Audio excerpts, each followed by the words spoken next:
உமக்கு பிரியமானதை செய்ய எனக்கு கற்றுத்தாரும் தெய்வமே.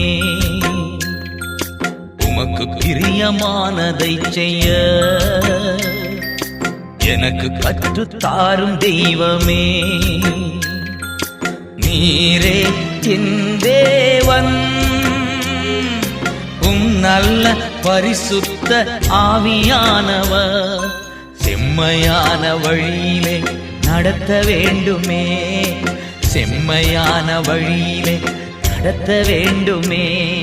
மேக ஸ்தம்பமே, அக்கினி ஸ்தம்பமே, தேற்றும் தெய்வமே, துணையாளரே. மேக ஸ்தம்பமே, அக்கினி ஸ்தம்பமே, தேற்றும் தெய்வமே, துணையாளரே.